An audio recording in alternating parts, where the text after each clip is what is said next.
A solidão é a coisa mais normal do mundo, mas como tudo na vida, a modernidade deturpou e transformou em um grande drama. Meu nome é Rafael Henrique, sou marido, sou pai de 2 meninos e estudo sobre paternidade e vida familiar há muitos anos. E nesse canal o que eu tento fazer é passar reflexões, dicas, ferramentas práticas para que você seja um chefe de família cada vez melhor. Se esses assuntos te interessam, considere se inscrever no canal.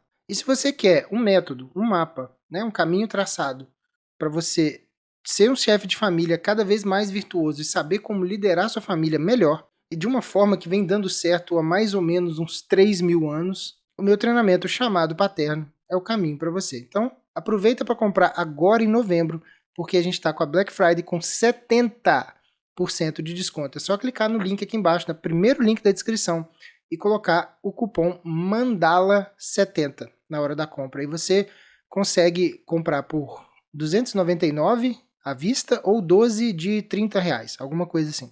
Bom, nesse vídeo a gente vai falar de algumas coisas, né? Fazendo um breve resumo aqui, só para você já entender o que é que te aguarda. Vou falar alguns tópicos gerais e algumas discussões dentro desses tópicos, né? Primeiro, quais são as duas causas de sofrimento relacionada à solidão.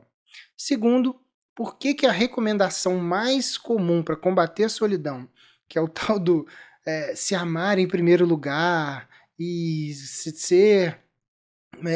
desenvolver solitude e todas essas merda, por que isso é uma maluquice completa que não faz o menor sentido? E terceiro, como é que a gente faz para resolver esse problema e transformar a solidão em um momento, inclusive, de regeneração física, mental e até moral? Então fica no vídeo até o final que você vai sair daqui entendendo muito melhor esses momentos de solidão e aprendendo a gostar deles no final das contas. Eu não sei se você já reparou, mas toda ação humana ela é solitária. Se você parar para pensar, a solidão ela é meio que natural do ser humano, porque você precisa agir sempre em primeira pessoa. Então, toda vez que você age, que você faz alguma coisa, por mais que você tente buscar orientações e esteja acompanhado de alguém, toda ação sua é uma ação solitária. Inclusive, os resultados diários das suas ações também vão ser só seus, né? Isso é uma coisa que não tem como fugir muito. Porém, ultimamente a gente percebeu que está acontecendo uma espécie de epidemia de sofrimento relacionada à solidão. E parece que o mundo inteiro agora tem isso, né? E racionalmente falando, não faz muito sentido a gente sofrer por estar sozinho, porque a humanidade nunca esteve tão conectada, né? Se você para pensar a realidade da maioria das pessoas hoje, é ter um smartphone, estar conectado com gente que provavelmente não encontra há muito tempo, ou com gente que nunca viu, né? Eu, por exemplo, eu lido com mais gente que eu nunca vi na vida do que com as pessoas da minha cidade, por exemplo. Eu trabalho no home office, uma empresa que é de outro estado, com pessoas que eu nunca vi pessoalmente. Então, é uma realidade, né? E, inclusive, alguns dos bons amigos que eu tenho foi a internet que me deu, né? Então, eu também tenho mais contato de amizades com pessoas que eu nunca vi do que com as pessoas que eu vi. Então, essa é uma realidade razoavelmente comum para as pessoas da minha idade para baixo, né? Os mais jovens, eu imagino que isso seja ainda mais preeminente. Agora, não dá para negar que a solidão, de acordo com várias pesquisas, ela é um fator de risco muito mais proeminente, né, para problemas de saúde do que sedentarismo, do que cigarro e do que obesidade. Algumas pesquisas já demonstram isso. Mas olha que curioso, né? Quando você olha a coisa de uma outra perspectiva. Existem pessoas que exercem atividades que necessitam muito de tempo de solidão, por exemplo. As pessoas que exercem uma vida intelectual genuína, né, que levam a sério o ofício intelectual, elas precisam estar maior parte do tempo isoladas, né? Elas precisam estudar, precisam produzir. Não dá para fazer isso no meio de um turbilhão de gente falando e tal. Outras pessoas também que têm uma vida espiritual muito profunda, né, como alguns monges que são isolados e tal, também vivem num completo estado de solidão. E essas pessoas aparentemente não estão em sofrimento por isso. Então, qual que é a diferença dessas pessoas, por exemplo, né, e outros tipos de pessoas que estão convivendo muito bem com a solidão, para aquelas pessoas que realmente sofrem, né? Existem algumas causas desse sofrimento relativo à solidão, e me parece que dá para resumir isso de duas formas, né? Primeiro, quando a pessoa tem uma inutilidade Ou seja, ela é meio inútil, assim, num sentido mais prático da coisa, né? São pessoas que não têm, às vezes, muita capacidade de ação no mundo. São pessoas que não conseguem construir certas coisas sozinho ou sem ajuda. No geral, elas ainda não adquiriram grandes habilidades em nenhum campo da vida. E aí ela vai sentir uma espécie de vazio, principalmente quando ela tem alguma ambição. Então, existe um disparate, né, entre a ambição que ela quer conseguir coisa, ela quer, sei lá, enriquecer, quer fazer coisa, construir algo grandioso, mas não tem capacidade para isso, né? Isso acontece muito e isso vai gerar frustração o tempo todo. E a solidão para essa pessoa vai ser percebida como um problema, porque quando ela para pensar no que ela é capaz de fazer, quando ela está sozinha, quando ela não consegue fingir nada para ninguém, ela vai perceber o quão inútil ela é. Ou quando a vida exigir dela alguma coisa e ela perceber que ela não tem essa capacidade, e aí ela vai ter esse choque de realidade. No fundo, essas pessoas que são meio inúteis, elas não estão muito preocupadas com isso. Então elas vão levando a vida, deixa a vida me levar, a vida leva eu e vai indo e tal. E permanecem inúteis. Quando acontece alguma coisa mais difícil de lidar, elas vão entrar num sofrimento muito grande. O segundo problema relacionado à solidão e do porquê que a solidão faz mal para algumas pessoas, me parece estar ligado ao egoísmo, né? São pessoas que estão querendo ser agradadas o tempo todo. Quando você tem uma vida que você precisa ser agradado pelos outros o tempo todo, ou seja, o seu parâmetro do que é bom, do que é ruim, se você está indo bem, se você não está indo, é o olhar do outro, você provavelmente vai ter uma vida completamente frustrada. E nos momentos de solidão, isso daí vai pegar pesado, né? Fora que quando você tem os seus olhos voltados apenas para suas satisfações pessoais, você, no geral, vai estar frustrado também. Porque a vida não é assim. A vida não é um mundo cor-de-rosa. Aquela fala do Rock, né? Quando ele fala pro filho dele, né? No sexto filme. The world is not sunshine and rainbows, né? É por aí, né? Então, o que acontece quando o mundo bate nessa pessoa de alguma forma, ela acaba entrando num sofrimento muito grande. E aí tem um outro problema também, que aí não é tanto voltado para vícios especificamente, né? Mas é quando você tenta depositar a sua confiança numa pessoa ou num local que ela não tem sustentação. Quando você projeta no seu cônjuge ou nos seus filhos algum tipo de salvação para sua solidão, no geral você vai se frustrar e o errado é você, né? A ideia é que a gente consiga confiar apenas naquilo que é eterno e imutável para preencher o vazio que a gente tem. Se a gente joga isso para uma criança, né? Ah, não, o meu filho me curou, o meu filho é minha cura, o meu filho é o que trouxe luz para minha vida. Cara, você tá, além de ser egoísta, você tá tentando projetar numa pessoinha que não tem capacidade para aquilo. É a mesma coisa de você olhar para um urso e ficar esperando ele voar. Ele não vai voar, né? E o errado é você, que você está esperando que um urso saia voando. Isso não vai acontecer. Então, existe um tipo de expectativa que, quando a gente coloca ela no lugar errado, vai dar merda. E aí vai trazer sofrimento. Inclusive, um exemplo disso é um texto do Olavo que chama Prometam Ser, né? Eu vivo citando esse texto, já fiz vídeo sobre isso, tem aula sobre isso no meu curso. Tem uma frase especificamente ali que demonstra muito bem isso, né? Que é uma frase onde ele fala assim: prometam a vocês mesmos ser personalidades fortes, bem estruturadas, serenas no meio da tempestade, prontas a vencer todos os obstáculos com a ajuda de Deus e de mais ninguém. A ideia desse com a ajuda de Deus e de mais ninguém não quer dizer que você vai ignorar as outras pessoas.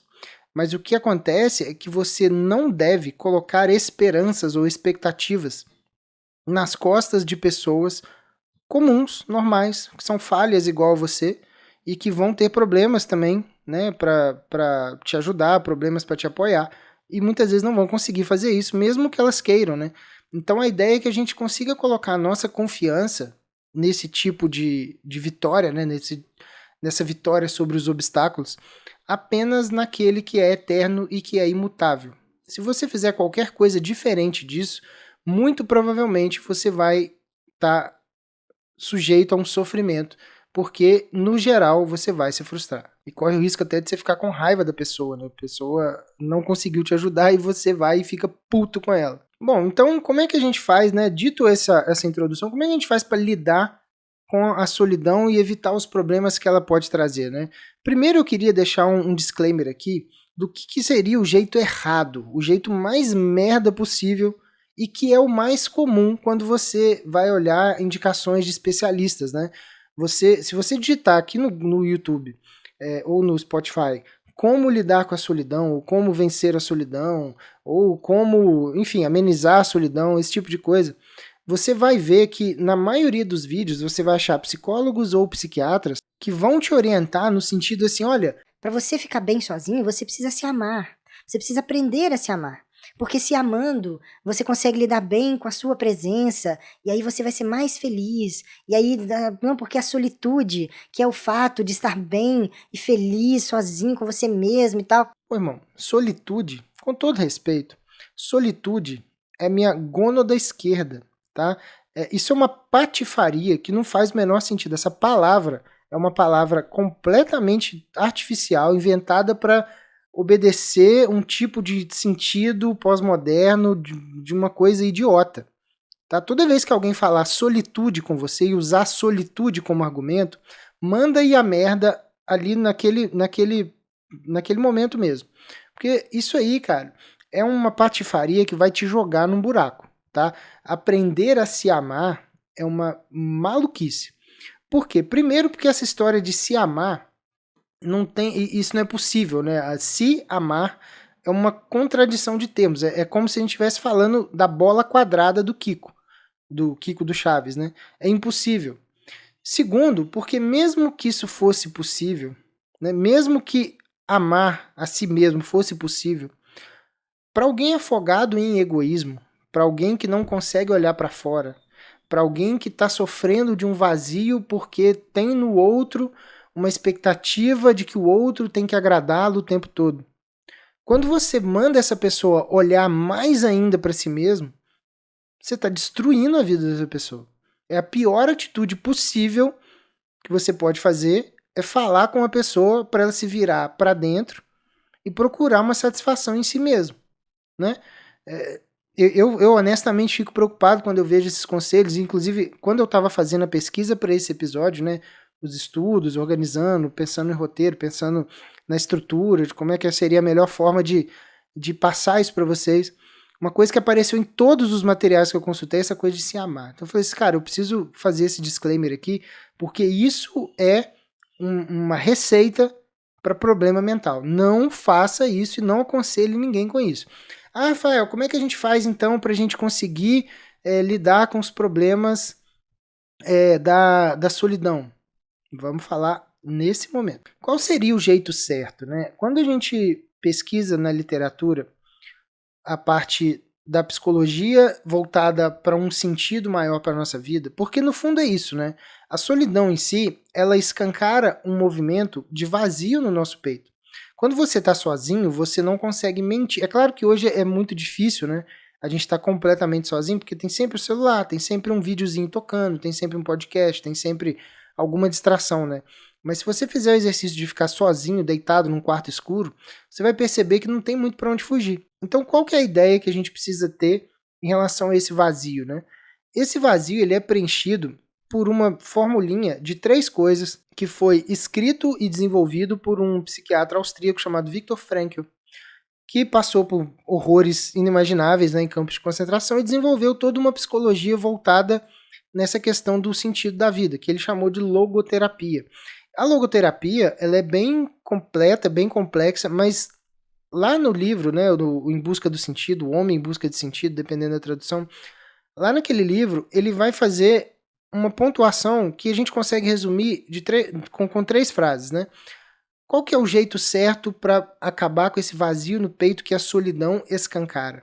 A gente tem 3 coisas que a gente pode fazer. A gente pode amar uma pessoa, a gente pode lutar por uma causa e a gente pode aceitar de bom grado o sofrimento inevitável da vida. Quando você junta essas 3 coisas, não existe vazio. Quando você junta essas três coisas, não tem solidão que destrua a sua paz e o seu sentido da própria vida. Se você perceber aqui, a gente tem a chave para aqueles dois problemas que eu citei antes, né? Tanto o egoísmo quanto a inutilidade. Por quê? Primeiro, porque amar uma pessoa pressupõe que amar é uma ação necessariamente voltada para o outro. Por isso que eu falei que não faz sentido esse negócio de amar a si mesmo e tal. Amar é se derramar sobre o outro. É querer o bem do outro pelo bem, né? Então, pressupõe uma aniquilação, de alguma forma, do próprio egoísmo. Quando você olha para fora e se esquece de você, você está muito mais longe do egoísmo e muito mais próximo de amar alguém do que se você tivesse só pensando em si mesmo, né? E o item 2, que é lutar por uma causa, exige uma certa força e uma certa capacidade de ação no mundo, né? Portanto, isso daí não pode ser feito por uma pessoa inútil. Quando você tem uma causa pela qual lutar, e aí a gente vê pessoas, inclusive, usando causas muito perversas, né, para lutar, militâncias muito ruins, muito rasas e que causam muitos problemas, né? Mas não deixa de ser uma causa. Quando a gente tem uma causa para lutar, você entende que você precisa desenvolver certas habilidades, certas capacidades que sem elas você não consegue lutar pela causa. Então, de alguma forma, lutar por uma causa vai te tornar uma pessoa menos inútil. Então você cai num lugar, você cai numa situação em que você tem um momento de servir os outros, né, através do amor, e você tem um momento de lutar por algo que te dá sentido, que traz sentido para sua vida. Essa pessoa jamais vai padecer de solidão. Ela não vai ter esse vazio no peito que a solidão vai escancarar. Não vai ter, isso simplesmente não existe. Porque você tem o serviço ao outro como uma espécie de bússola moral. A sua vida vai ser pautada nisso. Isso não permite que você tenha esse vazio no peito. Eu não sei se você já reparou, mas geralmente os dias mais agradáveis e mais satisfatórios que a gente tem são os dias que a gente não faz um caralho de ideia do que se passa com a gente mesmo. Dias em que você passa o dia todo se dedicando para os outros. Dias que você passa o dia inteiro brincando com seu filho, curtindo a sua esposa, curtindo a sua família. Ou até quando é um dia ruim, por exemplo, quando você está resolvendo um problema muito grande. Eu lembro uma vez, quando a gente morava ainda em Sete Lagoas, que eu passei o dia inteiro com o Rafa, né, o meu mais velho, numa UBS, né, que passando mal, vomitando. Eu passei o dia inteiro com ele lá. A gente ficou em fila. Ele vomitou mais vezes lá, vomitou em mim, vomitou quanto é lugar lá, tomou injeção, esperamos um tempão, esperamos fazer exame e tudo mais. Cara, foi um dia de merda, se for parar pra pensar assim, no que a gente foi fazer lá, né? Foi um dia de merda. Mas chegando em casa, cara, no final do dia, final assim, né, tipo 4 da tarde, eu saí tipo 10 da manhã, fiquei até 4 da tarde lá. Chegando no final desse dia, cara, completamente esgotado, mas assim, com uma sensação de dever cumprido, sabe? Tipo, pô, cuidei do moleque, cuidei dele, ele sentiu que tinha um pai ali, cuidando dele, e apesar de todo vomitado, todo fudido, cansado, não deu tempo de comer, sabe? Nem lembrei de porra de fome nenhuma, sabe?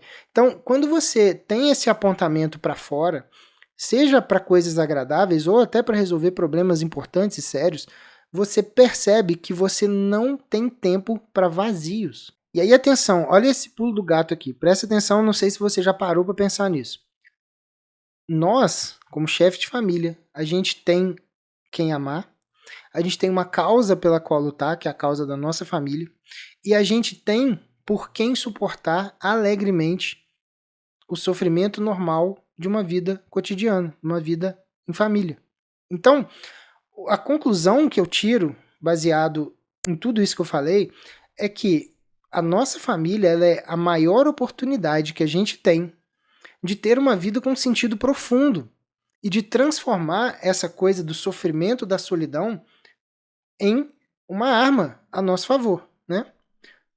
E aí você vai me perguntar assim, mas a solidão vai deixar de existir, Rafael? Obviamente que não, você vai ter momentos de solidão, mas deixa de existir o vazio. E é esse vazio de falta de sentido, de busca de alguma coisa que você não sabe o que é, a busca de uma satisfação que parece que não existe, esse vazio ele deixa de existir, porque você tem o serviço no lugar. Então a solidão ela deixa de ser um problema. E aí, mais do que isso, né, ela deixa de ser um problema, ela passa a ser, inclusive, um momento de cura. Quando você para pensar nas grandes batalhas das histórias, né, histórias, mitos, enfim, todo tipo de narrativa, quando você tem uma grande batalha, no geral, depois o herói, né, ou os heróis, eles fazem uma espécie de um descanso em isolamento, né, para que o herói possa depois recuperar suas forças e se preparar para as próximas batalhas. Geralmente é assim que funciona. Desde a mitologia, por exemplo, quando você vê a história que Zeus, né, quando Zeus destronou o pai dele, Cronos, ele foi ficando em isolamento, né, a mãe dele deu a pedra para Cronos e escondeu o filho, mandou ele para a ilha de Creta. Ele cresceu lá na ilha, isolado, sozinho. Se não me engano, tinha um ciclopes lá que estava fazendo os raios e tal, mas ele estava isolado do mundo. E ali ele foi se desenvolvendo para depois voltar e destronar o pai. Você vai lembrar também, eu tô puxando aqui algumas ideias, você vai lembrar também do Ikki de Fênix, né? Que toda vez que ele precisava se regenerar os ferimentos e tal, depois de uma batalha, ele ia lá pra Ilha da Rainha da Morte, né? E ficava lá na boca do vulcão, sentadinho lá, com as cinzas do vulcão e tal, que tem relação com a Fênix, né? Que é a constelação dele. Então você vai ver, cara, todos os grandes momentos dos heróis em relação às batalhas, né, intervalos de batalha, eles têm esse momento de isolamento e têm esse momento de regeneração. Por que isso não acontece com o inútil e não acontece com o egoísta? Primeiro, o inútil, porque ele vê na solidão um vazio, porque ele não cumpre nenhum propósito no dia a dia. Então, o descanso para ele não faz sentido. O isolamento para ele não faz sentido. É como se você... Pensa o seguinte, você consegue descansar melhor quando você dorme, né, depois de um dia muito intenso de trabalho, do que num dia quando você fica o dia inteiro deitado. Pega um domingo, por exemplo, que você fica o dia inteiro deitado vendo Netflix. Quando chega à noite, você não está cansado. Então, você tem menos sono. E aquela capacidade de dormir, ela vai estar prejudicada de alguma forma. Você não consegue se regenerar de algo que você não está cansado. Então, a pessoa que é inútil, ela vê na solidão um problema porque na solidão ela não tem essa capacidade de se regenerar. Porque ela não está fazendo porra nenhuma de útil, ela não está fazendo nada que presta. Portanto, isso vai ser um problema. Já o egoísta, ele vê um problema na solidão porque ali ele não se sente contemplado por ninguém. Tem ninguém ali batendo palma para ele, tem ninguém ali jogando confete para ele. Então, obviamente, ele não vai ter as purpurinas que ele gosta de receber quando ele está em contato com outras pessoas, as pessoas ficam servindo ele o tempo todo e tal. Porém, aquele que serve, aquele que se desgasta pelos outros, aquele que queima como uma vela, né? Imagina a figura da vela, o símbolo da vela é muito importante, muito bonito pra gente aqui como chefe de família, porque a vela, ela se queima para iluminar os outros, né? Quando você tem essa postura de vela, de iluminar a vida daqueles que você ama através de se queimar, de se decompor, de se desgastar, você pode ter na solidão, no isolamento, uns momentos de restauração que são muito importantes. Eu vejo isso na prática aqui quando os meus filhos estão na casa dos meus pais, né? E eu sinto esse prazer desse tédio. Inclusive é quando eu costumo produzir mais aqui pro canal, né? Pro perfil e tudo mais. Que eles vão, acho que de 15 em 15 dias, né, geralmente, e nesse momento eles ficam lá, tipo, 24 horas, né, a gente leva sábado de manhã, pega domingo à tarde, um dia e meio. Esse tédio que eu sinto quando eles não estão aqui é um tédio perfeitamente regenerativo. Por quê? Porque eu sei que eu tô me doando o máximo que eu posso o tempo todo que eu tô com eles. Então a gente passa, sei lá, 1 hora de manhã antes de ir pra aula, depois mais umas 2, 3 horas depois que eles voltam, né? Todos os dias. Então eu fico ali umas 3, 4 horas com eles todo dia. E no fim de semana, quando eles estão aqui, o tempo todo, né? Eu não me ausento para nada. Dificilmente eu saio de perto deles. E sempre buscando criar vínculo, buscando criar um ambiente legal para eles, buscando ensinar coisas para eles, ensinar certas virtudes, educá-los da forma como eles precisam agir. Desde coisas pequenas, até na forma de lidar um com o outro, até de formas grandiosas, por exemplo, de como deixar a mamãe mais feliz, ou como deixar o papai mais feliz, sendo mais organizado, sendo mais obediente. Então, assim, existe um trabalho muito cansativo sendo feito ali o tempo todo, de forma que essa solidão, quando eles vão embora e ficam lá um dia e meio, para mim, acaba tendo uma função muito grande de regeneração e de sensação de dever cumprido, de saber que eu estou cumprindo bem meu papel. Isso não é fácil, cara. Isso não é fácil, porque na hora de cumprir o papel é extremamente cansativo, é extremamente desgastante. Tem dia que, cara, eu deito para dormir 9 horas da noite, de cansaço. Mas é a vida, né? E aí, quando eles voltam, quando eles passam esse um dia e meio lá e eles voltam, eu percebo que eu tô muito mais paciente, muito mais calmo, muito mais tranquilo para aguentar mais aí 15 dias de demandas infinitas aí que eles trazem, né? Portanto, cara, eu acho que um conselho bom que eu posso te dar é que se o vazio e a solidão estão te consumindo de alguma forma, avalie se você está servindo o suficiente às pessoas que você ama. Tenta observar assim, quais oportunidades a mais você consegue servir mais. Você consegue ser mais presente, você consegue ser mais amoroso, porque isso daí vai definir o que é que você sente quando você está sozinho, quando você está isolado, quando você está em solidão. Então, como uma última parte aqui, eu queria deixar algumas dicas práticas para você colocar, implantar de alguma forma aí na sua vida, né? Quando vier esse momento de solidão, eu já falei no dia a dia normal, né? Dia a dia normal você serve o máximo que você conseguir e tenta ter um momento de regeneração quando você tiver isolamento, quando você estiver sozinho e tudo mais. Mas aí agora, que tipo de regeneração, que tipo de atividade, que tipo de coisas a gente pode fazer quando a gente estiver sozinho e a gente quiser, de alguma forma, descansar a cabeça, descansar o espírito, né? E eu vou trazer algumas coisas aqui que podem te ajudar nisso. Então, você pode anotar aí, ou você pode anotar no celular, sei lá, e tentar colocar isso em prática. Primeira coisa, tenta exercitar a virtude da paciência, tá? Principalmente no sentido de ouvir os outros. Ouvir o que as pessoas estão falando, absorver o que as pessoas estão falando. É uma forma de serviço que é muito subestimada e que é talvez a mais rara hoje em dia e a mais importante. As pessoas não estão sendo ouvidas porque todo mundo quer falar. Todo santo desgraçado que você encontra quer falar. Todo filho da puta que você encontra quer falar. Todo mundo quer falar. Todo mundo quer comentar, todo mundo quer opinar, todo mundo... Seja a pessoa que ouve, tá? Porque isso vai criar uma sensação de acolhimento nas pessoas ao seu redor que vai ser muito importante para criar vínculos, né? Então não deixa de ser uma forma de serviço.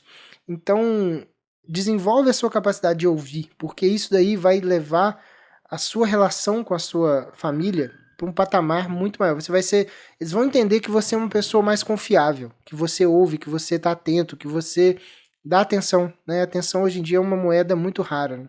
Segundo, tenha sempre um bom livro à mão, né? À mão, ou no seu escritório, no seu quarto, sei lá. Você consegue usar livros, né? Bons livros, né? Sei lá, Seja Foda. Seja Foda, essas coisas. Esquece essas porra, tá? Pega alguns clássicos, pega algumas coisas legais para ler. Um livro muito importante que vai te ensinar muito sobre egoísmo e que você pode se identificar muito, como eu me identifiquei quando eu li, é A Morte de Ivan Illich, tá? É um livro pequenininho, um livro fácil de ler, um livro barato, que vai te fazer muito bem se você ler com o coração aberto. Então, compra esse livro, cara, custa, sei lá, 30 conto, R$35. É uma puta aula de como a vida de um egoísta é um lamaçal sem fim, sabe?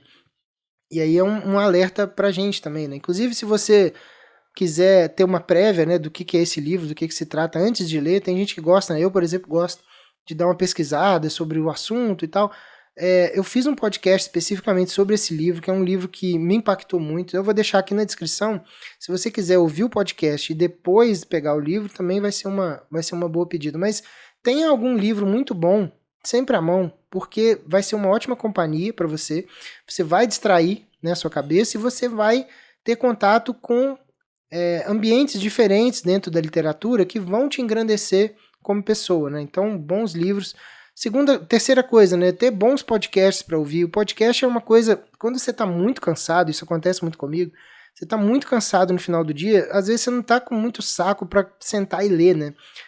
Às vezes acontece muito comigo, às vezes dá 10 horas da noite, depois que todo mundo dormiu, já trabalhei, já fiz minhas coisas aqui, já preparei conteúdo, já fiz os caralho tudo, e aí eu quero deitar pra ler alguma coisa, mas eu não consigo, porque minha cabeça dói, meu olho fica embaçado, eu não consigo ler aquela porra. E aí, às vezes, um podcast resolve isso, né? Então, você tem podcasts que te deixam muito mais inteligente, muito mais maduro, muito mais interessante. E aí eu vou puxar a sardinha pro meu lado, o podcast O Pai Old School, que você pode, tem, sei lá, quase 200 episódios lá já, mas tem outros também. É só, assim, toma cuidado para não ficar consumindo muita coisa de fofoquinho. Por exemplo, o podcast do Vilela, ele leva convidados muito bons, né? Mas é uma brigaiada, um monte de debate que não serve pra porra nenhuma, um monte de confusão. Tipo, cara, seleciona bem o que você vai ouvir, porque isso vai contaminar o seu imaginário, sabe? Então, pega uns podcasts que realmente falam de assuntos interessantes e que vão te deixar mais inteligente ou mais virtuoso. Isso vai ser muito importante para você. Depois, uma outra recomendação, né? Você fazer algum hobby que você consiga fazer sozinho. Isso daí sempre foi uma coisa que eu gostei de fazer, porque eu sempre tive muito pouco tempo, né, livre. Sempre trabalhei muito e tal, depois dos meninos então nem se fala. Então eu não gostava de ter, por exemplo, como hobby, jogar futebol. Porque nego marca a porra do futebol 8 da manhã, vai chegar 10h30, e aí a porra do futebol começa 11 da manhã, vai até 3 da tarde e acabou o dia pra você jogar futebol, sei lá, 2 horinhas. E aí o domingo foi pro saco. Eu nunca gostei dessas porra. Sempre gostei mais de coisas que dá para fazer sozinho. Então, é uma dica, é uma coisa que eu não me arrependo, acho muito interessante. Então, por exemplo, você pode começar a correr, você pode começar a praticar hooking, né? Hooking é quando você faz uma caminhada com peso, né? Tipo um exercício militar, mas serve muito bem pra gente colocar uma intensidade a mais na caminhada, né? Pra você que não gosta de correr. Eu, por exemplo, eu tenho 105 quilos. Pra eu correr, eu fico sem joelho, né? Então não adianta. Então o que eu tenho que fazer é fazer a caminhada, mas a caminhada também é muito leve, né? Eu consigo ficar, sei lá, 8 horas andando, então acaba que eu não me força tanto. Então eu boto o peso, faço a caminhada e tá tudo certo. Você pode, por exemplo, ter alguns hobbies voltados para coisas artísticas, né? Por exemplo, tem gente que gosta muito de montar aqueles quebra-cabeças enormes, né? Eu lembro de algumas famílias de amigos meus que tinham a tradição de montar isso em família, então tinha um quarto lá, uma mesa gigante com um negócio lá para ir montando, sei lá, 10.000 peças. Tem gente que gosta dessas coisas, é um negócio interessante. Ou então você pode, por exemplo, aprender a tocar um instrumento, né? O instrumento é um negócio extremamente solitário, né? Não quando você monta uma banda, né? Quando você tem uma banda, você tem que lidar com os outros. Mas para aprender a tocar e para ficar bom no instrumento, é profundamente solitário, que você vai ficar num quarto praticando, treinando, né? Então, um instrumento musical é muito interessante que você consiga, que além de te dar coordenação motora, te dar um raciocínio melhor, te fazer entender certas coisas, vai distrair sua cabeça nesses momentos de solidão. Outra coisa muito importante é que você consiga construir uma rotina interessante para você. Por quê? Porque dentro de uma rotina, você já sabe mais ou menos os momentos que você vai ter de solidão. Então você vai conseguir programar melhor essas atividades para quando você sabe que vai estar sozinho. Então, ter uma rotina, além de ser um sinal de maturidade, né? Qualquer pessoa adulta e madura ama a rotina, adora a rotina, se sente confortável na rotina. Então, se você consegue construir uma rotina que seja interessante, que consiga não te deixar frustrado ou não te deixar muito cansado, e aí você ter esses momentos de isolamento, isso aí vai ser bom para você. E por último, cara, busca cumprir bem as suas obrigações. Fazer bem, fazer direito, né? Eu sei que isso é difícil, isso não é fácil de fazer diariamente o tempo todo, porque as demandas são enormes, mas tenta, cara, tenta ter essa orientação para fazer as coisas direito e tenta absorver cada vez mais responsabilidades. Isso aí é uma coisa que, quando o Jordan Peterson começou a fazer palestra falando disso, né? Eu lembro que me impactou muito. Não, você vai ser mais feliz se você absorver mais coisa para fazer. Se você absorver mais responsabilidades, se você pegar mais coisa para fazer, se você pegar um fardo muito grande, botar nas suas costas e falar, isso aqui é comigo e eu que resolvo. Quando você faz isso, a sua vida toma um sentido maior, exatamente porque você vai deixar de ser inútil e você vai servir uma causa, ou seja, você vai fazer algo para os outros, né? Então, isso daí vai te fazer muito, muito bem. Beleza? Espero que tenha ajudado. Compartilhe isso aqui com outras pessoas que você sabe que precisam disso aqui. A solidão para o chefe de família é um estado muito comum, porque a gente muitas vezes acorda antes dos outros, dorme depois dos outros, fica mais preocupado com certas coisas, né? Então a nossa cabeça está sempre muito cheia. Saber lidar com a solidão de uma forma correta, de uma forma regenerativa é muito importante. Então compartilhe isso aqui com todo mundo que você sabe que vai gostar desse conteúdo. E muito obrigado e até a próxima.